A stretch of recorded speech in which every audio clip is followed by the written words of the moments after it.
আসসালামু আলাইকুম বন্ধুরা, কেমন আছেন? আমি আবার চলে আসলাম প্রবাসী সংবাদ ট্যুরিজম চ্যানেল থেকে। দেখেন, আমার যে মালিকের যে বাংলো বাড়ি, সেটা রাতের বেলায় লাইট জ্বালালে কীরকম দেখা যায়, এটাই আপনাদের দেখাতে শেয়ার করার জন্য ভিডিওটা করতেছি। দেখেন, পানি দেখা যায়, পানির ডিজাইনগুলো দেখেন, পানিগুলো কীরকম স্পিডে উঠতেছে। আসলে রাতের বেলায় তো ভিডিও ফেসটা এত ভালোভাবে দেখা যাচ্ছে না, ঠিক আছে। বিভিন্ন লাইট বাংলো বাড়িতে সাজাইছে। এখন সারা রাত্রি এনারা এখানে আসবে, সৌদি লোক সারা রাত্রি এখানে এসে চাটা খাবো, তারপরে মনে করেন গল্প গুজব করবো, ঠিক আছে।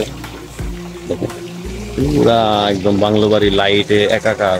যেরকম লাইট খরচা করে এনারা, আমাদের বাংলাদেশে এরকম কারেন্টের অপচয়, যে অপচয় এই দেশে হয়, এই অপচয় দেয় পুরা বাংলাদেশে। দেখেন, এই যে রাত্রের বেলায় যে আপনাদের দিনের বেলায় এক ভিডিওতে দেখায়, সেটা মালটা পাইকা পাইকা দিয়েছে। দেখেন এখন রাত্রের বেলা আর কেমন দেখা যায়, একদম লাল হয়ে পাইকা পাইকা দিয়েছে। লাইটও বিভিন্ন ধরনের, লাইটের কালার তো এক এক সময় এক এক কালার আসে, তো ফলগুলো ওই রকম। দেখেন ওই যে লাল লাল দেখা যায়, এগুলো সব মালটা গাছের মধ্যে, ঠিক আছে।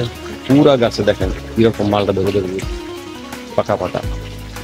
হ্যাঁ, ওই ফেসটা ভালো দেখা যায় না রাত্রেবেলায় তো ভাইজান। তো তারপরেও আপনারা একটু ফলো করবেন ভিডিওটা দেখার জন্য, রাত্রেবেলা কীরকম দেখা যায়, ঠিক আছে। ঠিক আছে, পরবর্তীতে আবার ভিডিও দেবো। আসসালামু আলাইকুম।